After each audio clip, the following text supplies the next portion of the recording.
Hello and welcome back to my channel. Today's, stream is all about, or today's video is all about how to make your island look more like a magical, woodlandy, sort of naturally place. And a lot of people, that's what the number one complaint about the game is that the terraforming, which I now have, I unlocked it about 2-3 days ago. Yeah, so I've been busy. It's not easy to make your island look natural, and because it leaves sharp corners when you do landscaping, and your ponds and rivers look very square and not natural. But I'm here to show you that it is possible to make your terraforming more natural looking, and these are my suggestions for how to do it. Number one, mix up all your flowers and trees, except if in areas where, I find the spruce trees or cedar trees are more woodsy than any other tree. So either leaving them alone and putting up several more of them, or mixing them up with the fruit trees or the hardwood trees. Mixing them up. The hardwood trees or the fruit trees all by themselves are not as woodsy looking as the spruce trees are, in my opinion. So definitely adding more of these, or just make them randomizing them throughout your island or in places where you want it to look more woodsy is my suggestion. Also, mix the colors of your flowers up and leave some weeds. Don't worry about weeding and keeping your island free of weeds all the time. Let them pop up and leave them in random places, especially next to your stepping stones. These stepping stones are from our custom design. I will definitely put them underneath in the description below, where you can pick these up yourself. They're a custom design that I found, I believe, on Twitter. And I find most of my designs on Twitter. I find that to be the most, I always look at new tweets about Animal Crossing designs, and I find the cutest stuff. And I find most of them are from Japanese artists or Japanese players. And I almost always use them if they're from Japanese players. Like this picnic blanket is from a Japanese player. I'll be including her custom designs underneath as well. And what I like about these stones is that this particular stone here is actually two separate grid stones, so it looks it's larger. So when you combine them with all the other ones that I have here, which are all included in the same person's designs, it randomizes a lot better, and they look really realistic to me. Like the way they made them, they look like real stones. In the future, what I'm hoping is that Animal Crossing the developers will allow us to apply sounds to our customized areas, so that these would actually sound like stone when you step on them. Because right now you can't really hear that the texture changes. Like here, you can hear here that the terracotta, this is the actual something you get for terraforming. It sounds like stone when you step on it. But if you step on your own custom designs, it doesn't change. So this still sounds like grass, even though it should sound different. So I'm hoping they'll, change that and allow us to apply sound. So that's my 2 tips for making your landscape look a little more like natural. My third tip is waterfalls. Now, with waterfalls, make them very random. Don't try to make them all beautiful and symmetrical. Make them all kind of all over the place. Put single waterfall with a double, or 2 singles, so you have a triple waterfall, but one side is not symmetrical to the others. And then add flowers. I think tomorrow we'll be getting a new update, and we'll be allowed to use shrubs, and then that will be another option for your waterfalls, if you're allowed to add them to your cliffs and waterfalls. Add your stones and flowers in a kind of like a random kind of fashion. See, I have here 3 different areas where I can put flowers, and I put them like that. I didn't, I could mix them up a little more. If you want, you can mix them up or you keep them in the same color. It's still okay as long as they're not too symmetrical looking. I always put them in groups of 3, so it's not too symmetrical looking. Another tip is to make it easier to navigate your island, because a lot of the times, you're going to add a lot of waterscaping to it, and it's going to be hard to get around because your island is going to not really have that many paths. You can put in paths, but, you want people to discover it organically. You want it to look organic. So make places where the river gets, or it turns into sort of a creek rather than like just one, so you can hop across very easily. Your character or avatar can jump over 2 spaces or 1 space. So, you having that is nice for navigating your island better and still making it look organic. You can also put in these little islands, like cliff island thingies in between your randomized waterfalls, right? And that's how you can make it look a lot more natural. Also, here I have a cavern, and this is to go to my secret beach, because as you all know, tomorrow we will be getting the update that where Red will be able to, apparently Red will show up here in the secret area. So the secret beach is where he's going to show up, where he will bring all the artwork for your museum. So another tip I have, yes, as you can see, is to randomize your terrain as well. Here I'm going to be putting more palm trees, because the palm trees can grow in sand. So I'm going to be putting palm trees here, and that's why I have the sand here. And I'm mixing it up. I might keep the cedar trees here. I don't know yet. For whatever reason, cedar trees seem to look very nice with the bamboo trees, even though in real life they probably would never grow together. Another tip to keep your your woodland magical look is to make paths that are very, curvy. See, this game doesn't seem to have an option to make your paths very organic looking. It's very hard to deal with these corners here, and that's the one thing I kind of wish we could kind of round off here, these corners. But where you can round them off is where you have corners going this way. So you can round these off and make them look more organic and make your paths more so that they go diagonal or all over the place. And that's a really great way to make it look more organic and natural. So definitely put in paths like this. Put random sitting spaces here and there to leave it more natural looking. I know that in the future I've seen people who time travel. I don't time travel, and I don't ever plan on time traveling, but I know that in November sometime, I saw some Twitter feeds where they have mushrooms, and once the mushrooms unlock for the rest of us, that's definitely going to help. And they're very, very nice looking. There's mushroom lights, there's mushroom objects you can add to your landscape. So mushrooms are definitely a great thing to add too. I've also seen pine cones, and I'm hoping that someday I will be able to get the pine cones, and I'm going to put those all over the place. And that's all coming in fall, I believe. Probably around November, October, around there. So definitely those are my tips for randomizing that. Also using ramps that are this style of ramp, the natural ramp.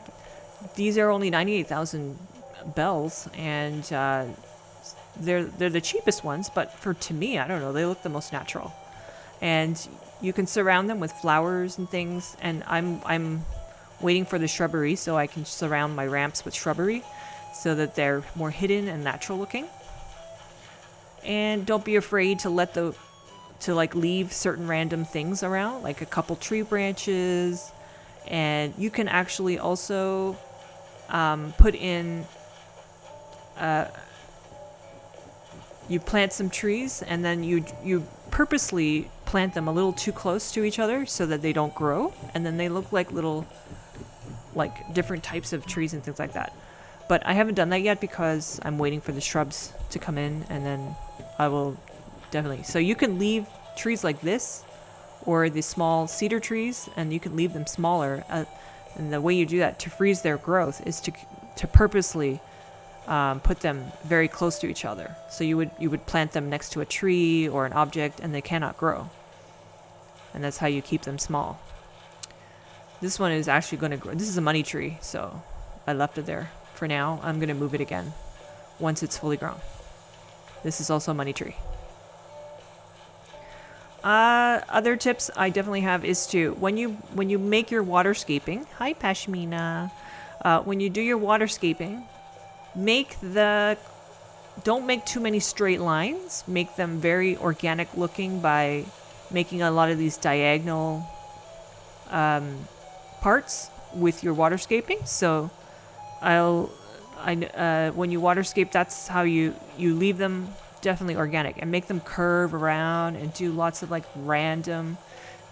The secret to making something look very natural is to make sure that there's not too much symmetry and that it curves randomly around things. And yes, and then you add a lot of elements of like very natural rustic looking objects.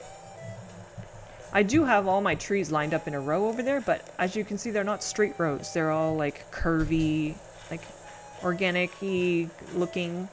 And then I'll put like flowers next to some trees, but not all of them, you know, just make sure it's all random.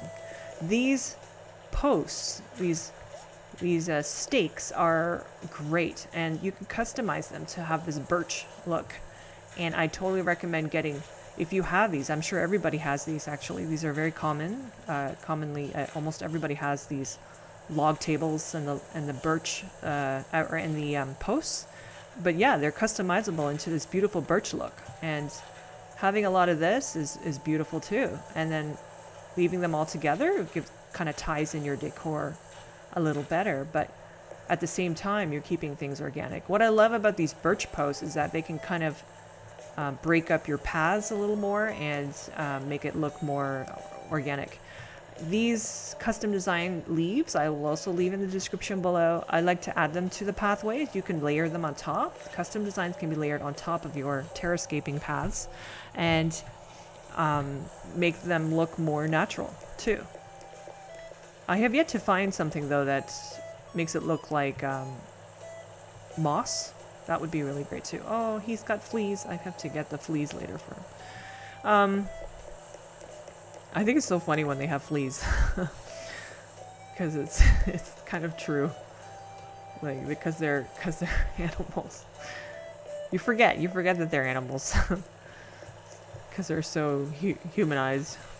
So yes, this is definitely what I do. I do this with my trees. I put them in a row, but I don't put them exactly in a row, and that helps too. It also helps with harvesting fruit. So I have all my pear trees here, and I have all my apple trees on the other side. This birch log is fantastic. So if you get this, definitely add that into your woodland decor, and it really helps too. If you do have straight furniture, hide them under trees, or like kind of like let them peek out along with a bunch of flowers. And I can't wait to get shrubs. Oh my gosh. Okay. Anyways. And you add, these are great too, these hay bales.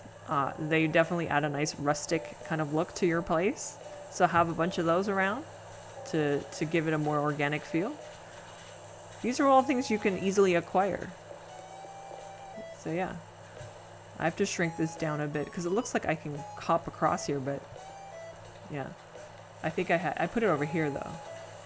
Yes. So if you do these like peninsula type additions to your water features, cover them with flowers so it looks more organic. So now I can hop over to here to this side of my island. For bridges, there's a lot of choice when it comes to bridges. I picked this one because I wanted a more polished look, but there's ones that are like a swing bridge that I definitely recommend. It looks way more rustic. I don't have that many bridges yet. Because I find, you know, you can add your own. by terraforming like your own little bridges. But here again, see my pathways are diagonal, but I made them like little circles joined together because you can't make diagonal paths for some reason. And then I would add stone here and there, my own stone custom designs here and there to break up the pathing. And put several of them here and there. Randomize them a lot so they don't look too... Oh, look, a Grias butterfly. Yeah. Those are usually really hard to get. They're very fast flying butterflies. But anyway, yes, and again here, randomize with lots of different colored flowers.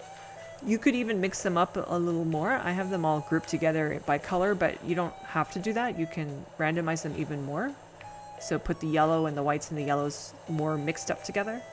And you don't have to put as many as I did here. I was just putting them all here because I was going to try to breed them a little more. That's another thing about doing this. If you randomize the flowers all together like this, you kind of get hybrids by accident, and you don't have to like do those massive flower farms and take up so much of your land. So you really only need about maybe 2-3 of each type of flower to, to grow them slowly and get hybrids. So it's really not necessary to like go overboard. So here I've got all my bamboo trees here, more bamboo trees to give it more of a Zen park look. This is my Zen park. And then I combine them with the park benches. I'm going to put more of these. The street lamps, and they're all just kind of placed randomly all over the place. I know that a lot of people hate this well because it doesn't center properly. So don't bother centering it. Just kind of put it anywhere. Just randomly anywhere. It doesn't have to be perfectly centered anywhere if you have a setup like this. In here, my Zen garden, I have the bamboo lamps, which I customized to a smoky bamboo. I have the hearth here. I made this garden rock. And this go table I added because it seems to go very well with it. And I've got the stone arch here. And the cherry blossom, which is, I think, I only have 2 things from the cherry blossom event. I wasn't able to get the others. I'm not going to time travel to go back and get all the rest. I can't be bothered. I'm not sure. I don't think I'm going to keep that there. I just kind of let it go there because it's fire elements. That's another thing to think about. It's called Fung Shui. An area should have all elements in order to harmonize together. So you should have earth, water, fire, air, which air is more like kind of like a flow, and don't try to put too many straight lines. Try to break it up. That's the secret to a good design. So here, yeah. And mix up your foliage. Here's that dreaded car bed that everyone hates. Just left it there.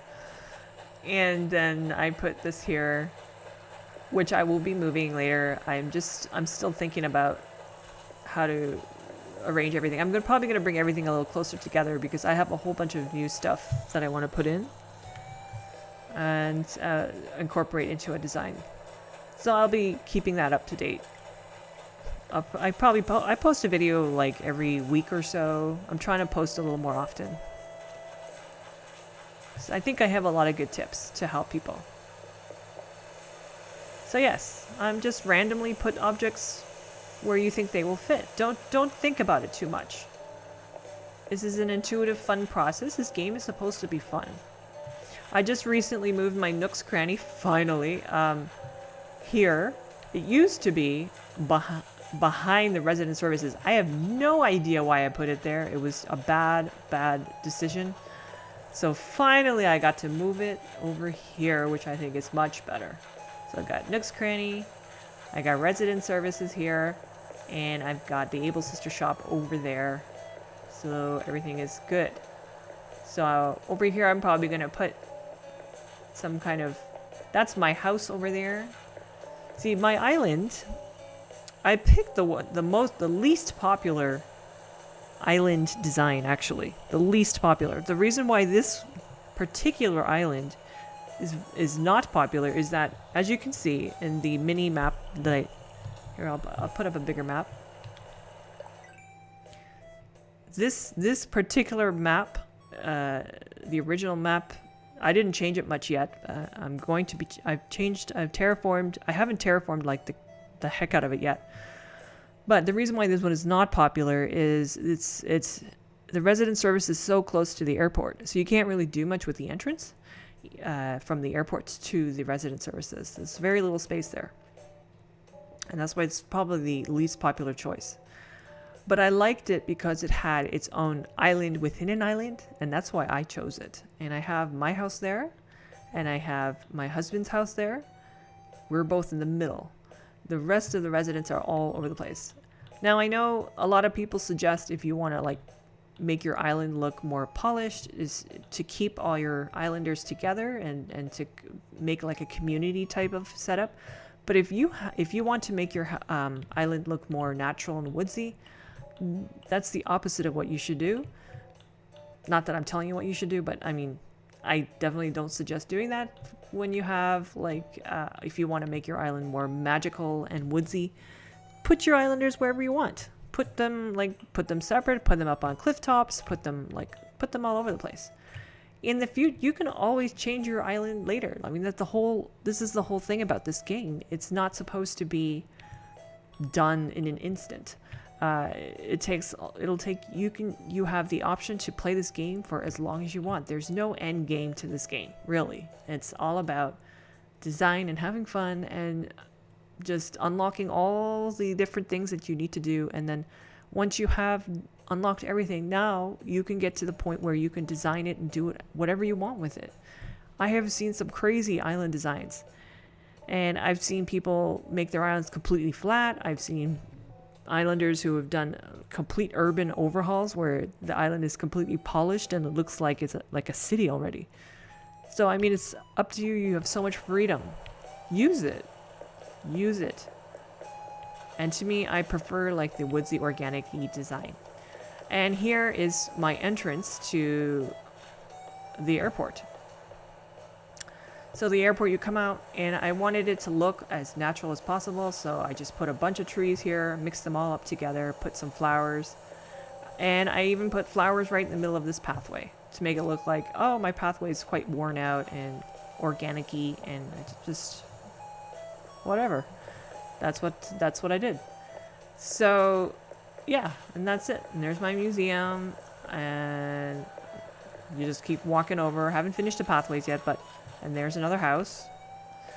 And I'm ignoring him. I'm not a big fan of Rory. I know he's not detested. He's not a hated one, but he's also not that popular. But I didn't want him. I wanted a squirrel. I don't know why I ended up with a lion, but anyways. Yeah. So that's where I am right now.